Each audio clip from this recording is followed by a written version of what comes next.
G'day YouTube, my name's Lance. Welcome to Bundy Bear's Shed. Well, the weather report, look, 17 to 27.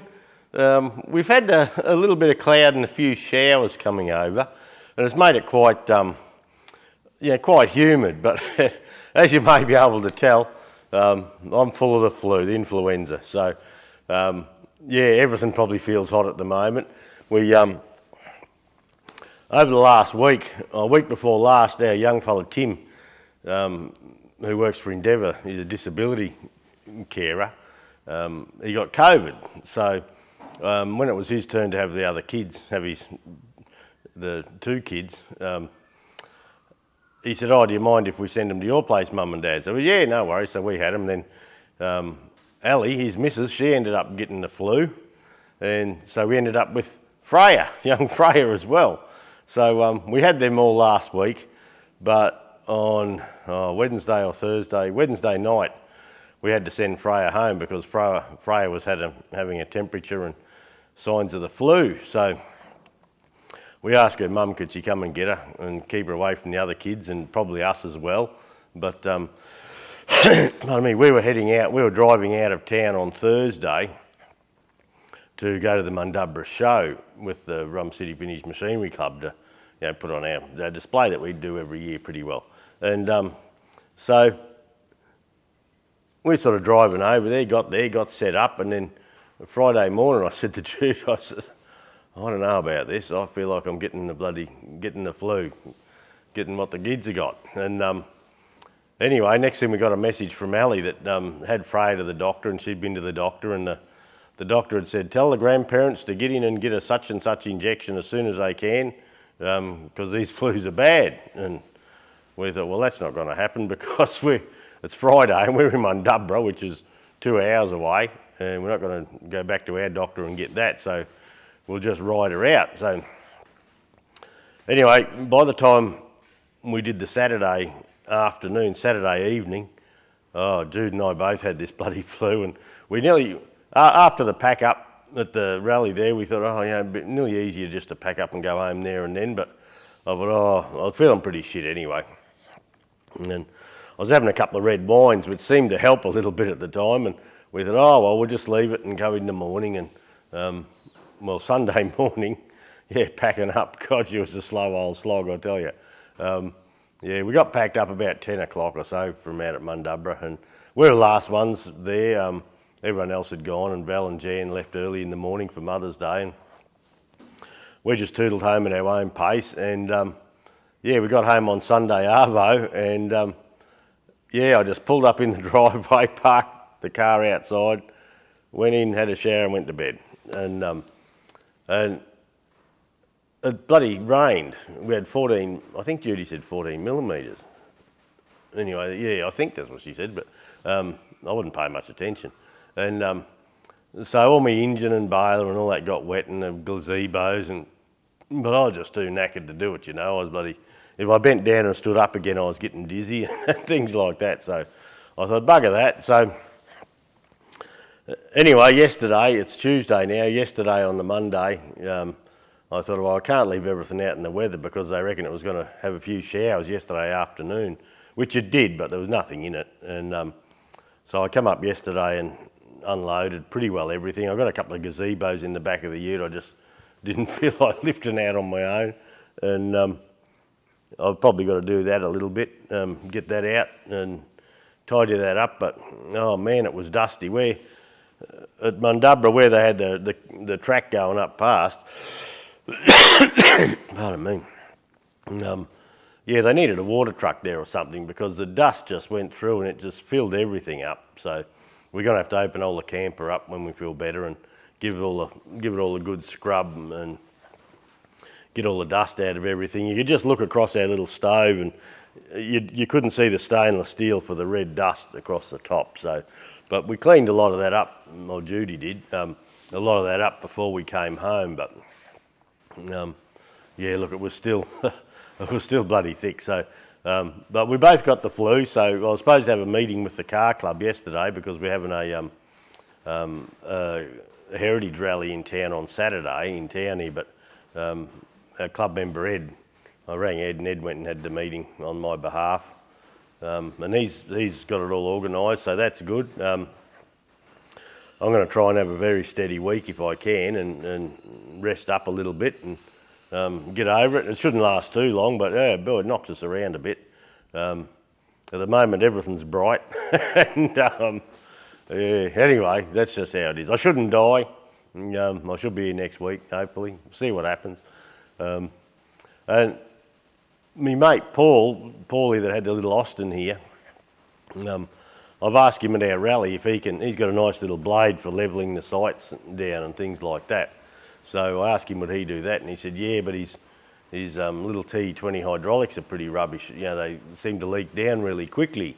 So any chance I could help him do that? So I said, oh yeah, next week. So yeah, I was laying in bed yesterday and the dog started going off, and had a look, and oh, here's Paulie. I said, oh shit, Paulie. I said, just up the back there, shift the forklift out, put your tractor under cover.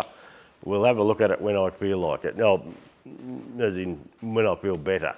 And he said, oh, well, he wants to get it done, and you know, which would be good. And so, anyway, the deal is I'm going to show him how to do it. Yeah, he'll do it and bug around, but he's getting keen. So look, that'll probably be next week now. I can't imagine wanting to do it this week. If the way I feel at the moment, I'll be bloody going up and having a lay in. Yeah, but I should probably sit in the doorway in the sun here in my kickback chair and check my eyelids for leaks for a little while. Yeah, but the other news is Sparex and myself have parted ways.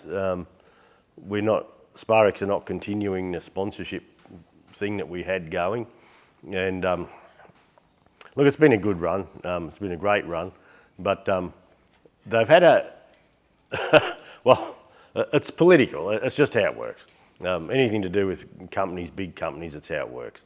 And back years ago, we had a bloke just about full time at Bundy Bear Sugar doing work, mechanicking, because their workshop staff were quite slow at getting stuff done. And anyway, I had one bloke there full time pretty well. And anyway, the boss come through and said, what's these contractors doing here? And they said, oh, well, you know, we just can't get the work done. And he says, well, you got all the gear here, but you do it all yourselves. So the swipe of a pen from someone higher up just scrubbed that. So we learnt back then, big companies, stroke of a pen and things changed. But anyway, I had a chat yesterday. Looks like the bloody, oh, I can't even see that.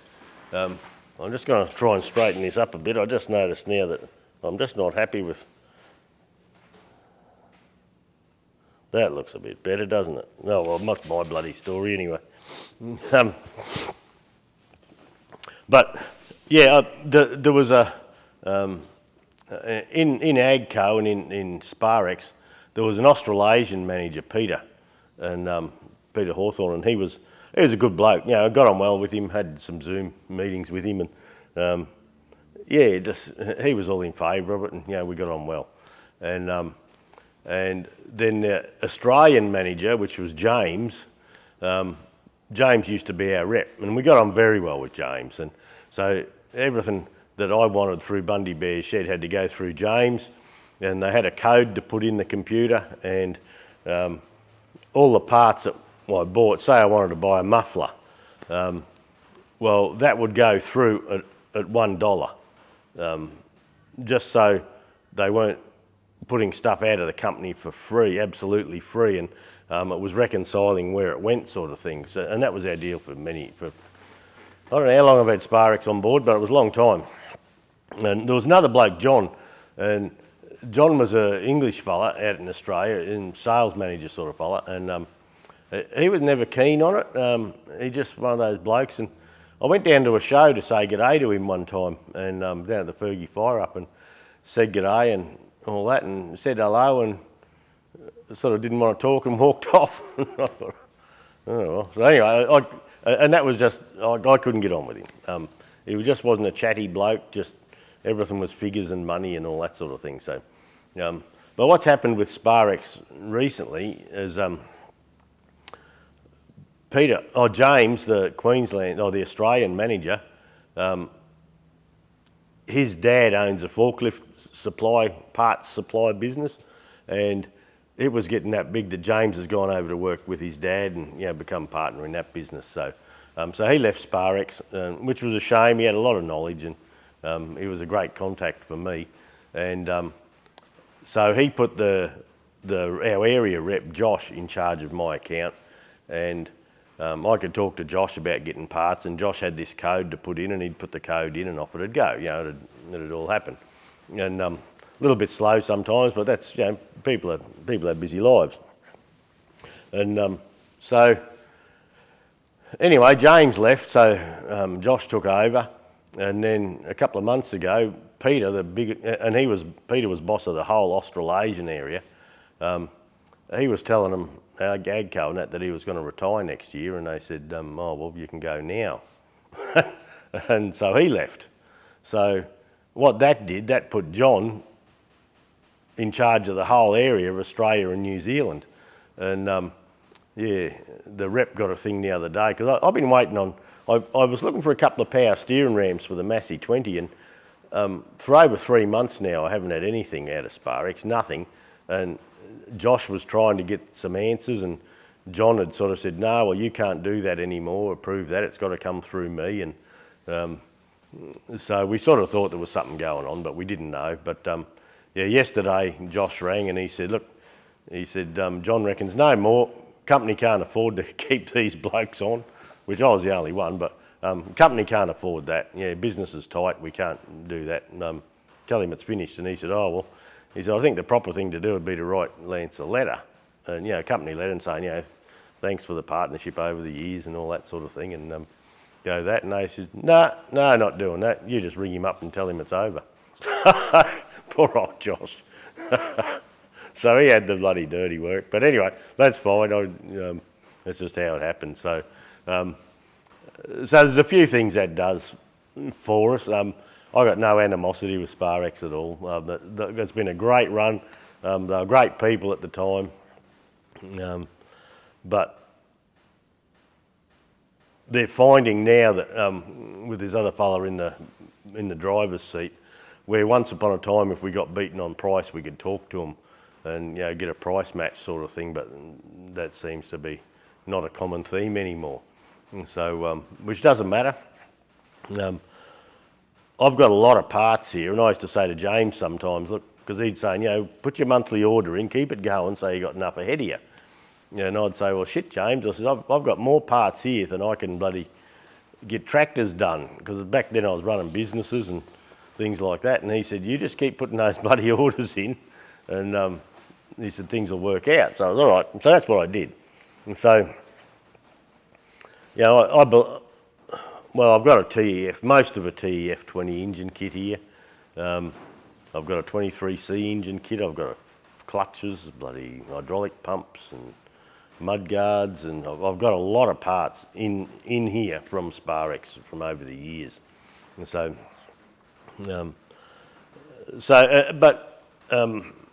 I won't break me buying a few parts, I tell you. I'll just go and see Dean. We'll probably use a fair few quality tractor parts. Dean, Queensland Tractor Spares, and they bring a lot in. And we did orders from Quality twice a week back when I owned the business. I don't know if he still does. I suppose he does. And so,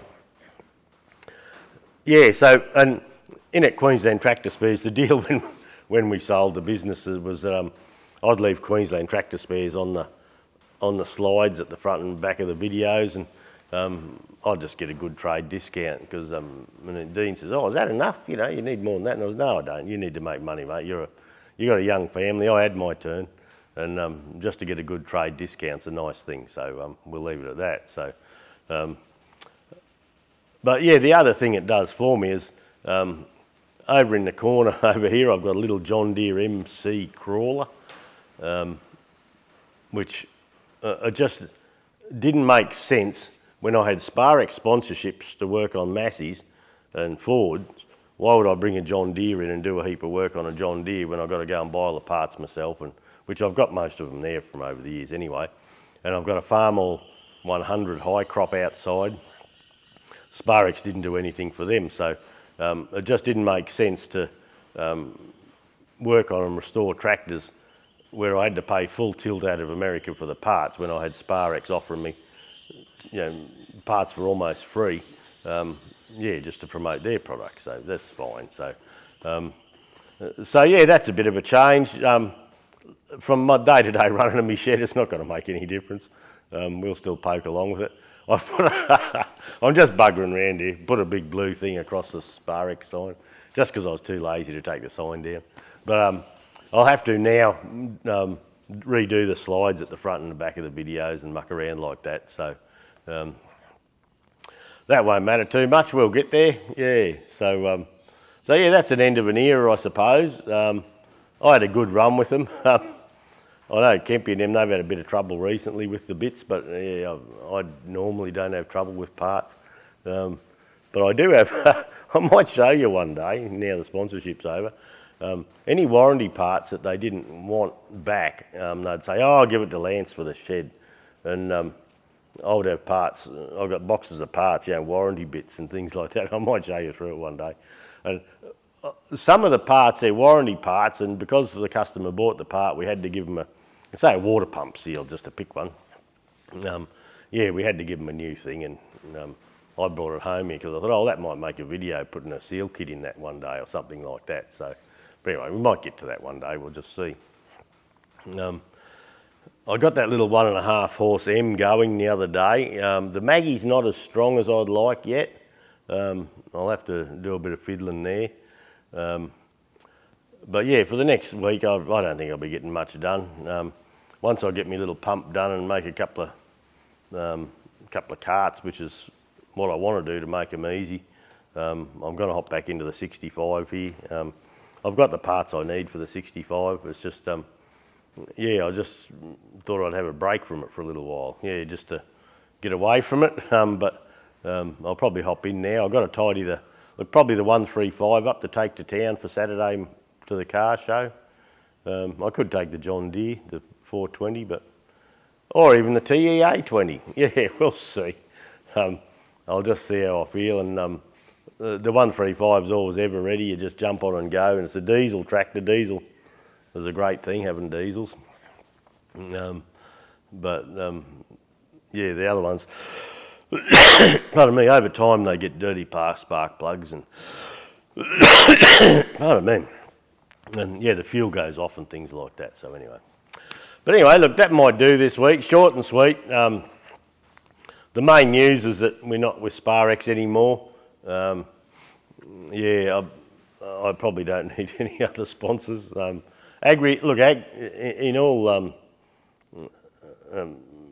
Looking back, like AgriLine did offer to, if I wanted to do one project with them, they'd supply the parts, and because I was with Sparex, I knocked them back. I said, look, no, thanks very much, but I'll just stay loyal to the one brand. I don't know if any others will approach me, we'll see, but it'd have to be a one-off type job. But I've got that many parts here and that much to do.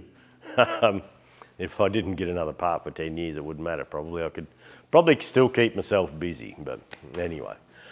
All right, look, that'll have to do for today. I'm going to go and change some slides and try and sit in some aircon. I don't know what I'm going to do, buddy.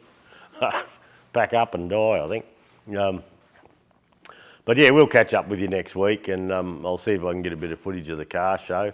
On my phone, I do have a couple of photos of our display at Mundubbera, and I might put them in as a little slideshow at the end, because I've got nothing to show you for a little walk around, because I haven't been doing anything. All right, thanks for dropping by, and we'll catch you all next week, eh? See ya.